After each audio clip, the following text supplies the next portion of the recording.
தமிழகத்தில் இன்றைய அரசியல் சூழலை பயன்படுத்தி பாஜக ஆட்சியை பிடிக்க முயற்சி செய்வது உண்மைதான் என அந்த கட்சியின் தேசிய செயலாளர் ஹெச் ராஜா கூறியுள்ளது குறித்து திமுக எம்பி கனிமொழி தெரிவித்த கருத்துக்களை பார்க்கலாம்.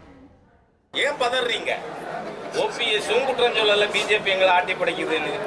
இபிஎஸும் சொல்லல, இடையில இருக்கிற யூபிஎஸ் எல்லாம் எதுக்கு வேண்டாம்? அதனால இவர்கள் அவரவர் வேலையை கவனிங்க. நான் இன்னொரு தரம் யாரும் பேச வேணாம். பிஜேபி இதை பயன்படுத்தி ஆட்சிக்கு வர முனைகிறது, கால் முனை முனையுதுன்னு முனைவோம். நாங்க தான் இல்லைன்னு சொல்லலையே, செய்வோம், செய்து கொண்டிருக்கிறோம்.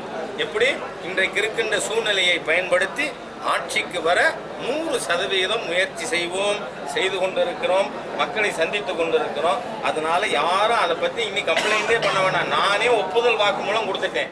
இதையே தாங்க தளபதி பல முறை திரும்ப திரும்ப சொல்லிட்டு இருக்காங்க. இப்ப அவங்களையே உண்மையை ஒத்துக்க ஆரம்பிச்சிருக்காங்க. அவ்வளவுதானே தவிர பல முறை தன் அறிக்கைகளின் வழியாக திராவிட முன்னேற்ற கழகம் இதைத்தான் தொடர்ந்து இங்க இருக்கக்கூடிய அதிமுகவில் இருக்கக்கூடிய குழப்பத்தை பயன்படுத்தி கொண்டு பிஜேபி தன்னை நிலைநிறுத்திக் கொள்ள முயற்சி செய்கிறது.